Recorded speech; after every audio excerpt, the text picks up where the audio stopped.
Assalamualaikum warahmatullahi wabarakatuh. Kembali lagi di channel Ari Kurniawan 13. Oke teman-teman, saya udah cukup lama ya nggak upload video. Kali ini saya mau kasih share beberapa info tentang Google Pixel, masih tetap tentang Google Pixel ya. Di Pixel yang saya pakai saat ini adalah masih Pixel 8 Pro. Ini yang unitnya ganti layar ya, kemarin ganti layar dan ganti baterai.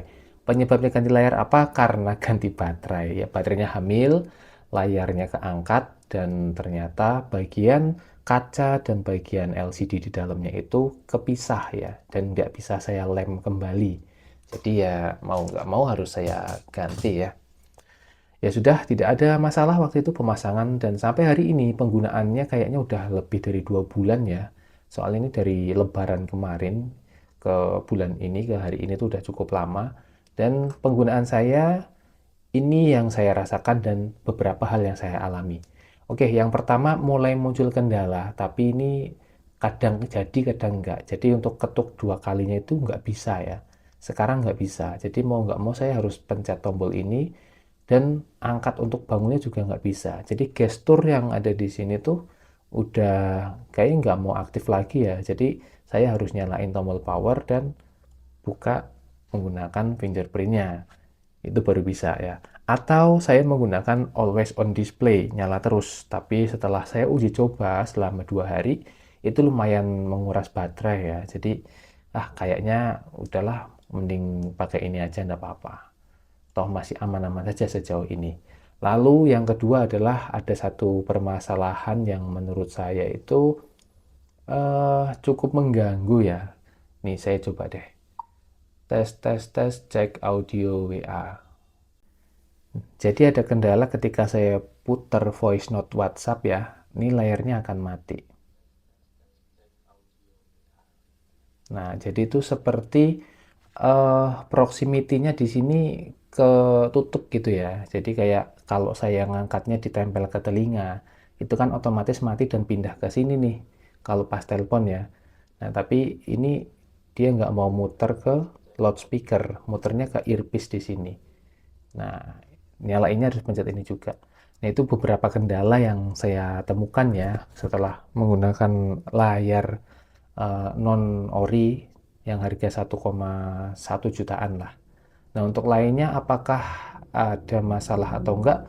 Sejauh ini sih masih aman. Untuk touch-nya juga nggak ada masalah, sensitivitas tidak ada masalah.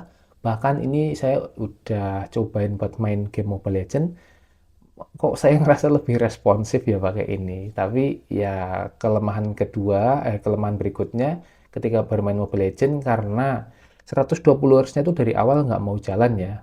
Ketika saya aktifkan di sini nih, mode smooth display, dia masih 60 Hz ya. Jadi nggak mau jalan ke 120 Hz. Ya sudah, saya matikan saja. Akibatnya di game Mobile Legends pun saya tidak bisa menggunakan refresh rate yang cukup tinggi ya, karena ya pakai 60 Hz aja jadinya. Ya tidak terlalu mengganggu sih bagi saya itu. Itu kekurangan-kekurangan di layar ini yang saya mulai rasakan. Di awal-awal sih itu tidak terjadi ya, mungkin karena efek pemakaian juga. Terus untuk fungsional lainnya apakah setelah ganti baterai jadi terpengaruh? Di penggunaan saya sih tidak ada masalah. Kameranya bahkan ini beberapa kali saya gunakan sebagai device utama untuk syuting di pekerjaan saya ya. Karena ada beberapa tempat yang tidak memungkinkan untuk menggunakan kamera profesional. Jadi mau nggak mau saya backup pakai HP ini, dan sejauh ini hasilnya bagus ya. Pencahayaan di siang hari, saya ngerasain ini setelah update di bulan Mei kemarin ya, di bulan April dan Mei. Itu menurut saya sih hasil kameranya jadi lebih oke lagi ya.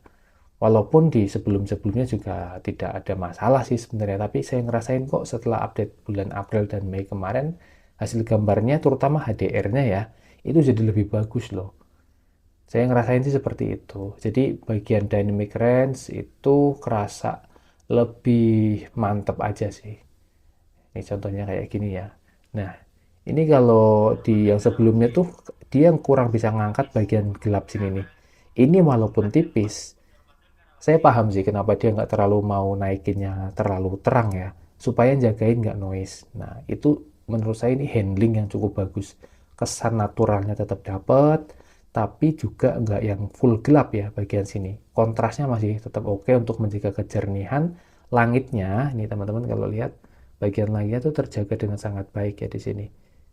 Tidak overexposure. Nah, itu bagian positif yang saya rasakan di masih masih bisa saya rasakan di HP ini. Terus untuk foto nih, nah ini untuk foto juga bagus banget sih menurut saya. Ini padahal sangat membelakangi cahaya ya. Ini bagian yang masih saya agak berat untuk ngelepas HP ini tuh, ya bagian fotografi dan videografinya. Nah ini kemarin saya di Gunung Lawu nih kemarin, gambarnya masih sangat bagus.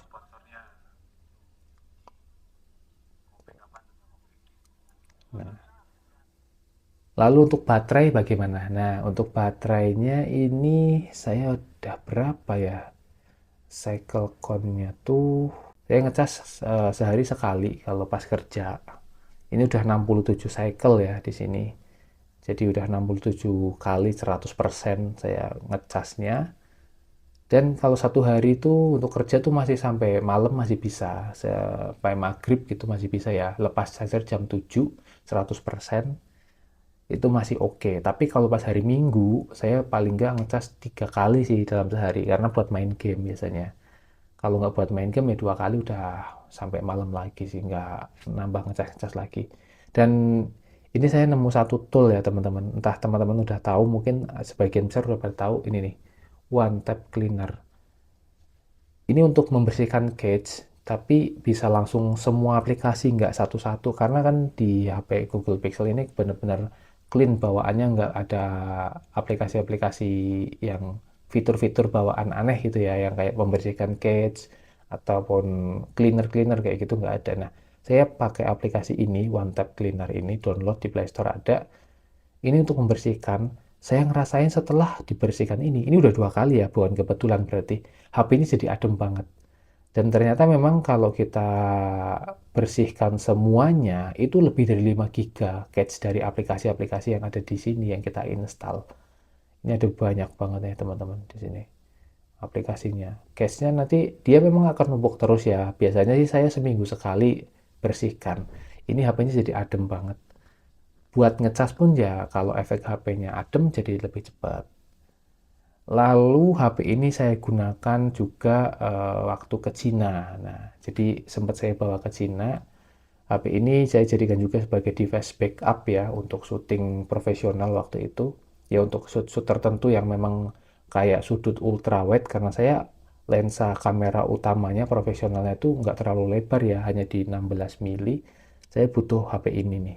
Pakai 4K 30 untuk shoot-shoot yang ada di interior gitu ya, interior mobil ataupun ruangan-ruangan sempit, ini sangat membantu sekali. Dan untungnya waktu itu pencahayaan di lokasi juga bagus, jadi tidak ada noise walaupun itu malam hari kayak gitu ya, ataupun suasana indoor lah, jadi aman aja. Lalu apalagi ya yang bisa saya sharing di sini untuk aplikasi seperti ini nih, aplikasi yang saya punya, yang saya pakai. Ya kurang lebihnya gini lah. Untuk edit-edit ya saya pakai CapCut, untuk edit-edit foto lainnya saya pakai Lightroom ataupun Snapseed. Ya tidak ada yang aplikasi berat-berat sih, nggak ada lah di sini. Semuanya aman. Tidak ada kendala sama sekali. Nah, satu nih sebenarnya yang saya masih penasaran ganjel itu adalah saya nggak bisa daftar Android 17 beta nih teman-teman. Jadi program beta ini saya belum bisa kasih review ya. Tapi bentar lagi sih Android 17-nya udah mau rilis. Jadi ya percuma juga ya. Ntar ini kok nggak bisa masuk ya saya. Jadi itu ya kendala saya, kenapa saya nggak bikin konten tentang Android 17. Padahal bagus loh menurut saya. Android 17 ini ada sedikit perubahan, kecil-kecilan. Tapi kalau misalnya yang udah update di build terakhir-terakhir ini ya, yang terbaru, terus disandingin dengan Android 16, yang ada pasti akan terasa tuh. Perubahan walaupun tipis pasti akan terasa. Nih, saya udah coba kayak gini. Kemarin sih nggak bisa nih. Ini kalau bisa bagus banget. Saya akan langsung install. Nah, masih belum bisa. Harus install manual dan agak merepotkan karena saya belum ada device buat backup. Jadi HP utamanya dulu ya. Untuk Android 17 ini sudah bentar lagi udah rilis, dan Pixel 6 series ke atas itu akan dapat. Jadi teman-teman yang masih pakai Pixel 6a, nggak tahu ya Pixel 6 dapat atau enggak, tapi yang jelas 6a itu dapat, 7 series dapat, 8 series, 9 series tentunya semuanya dapat.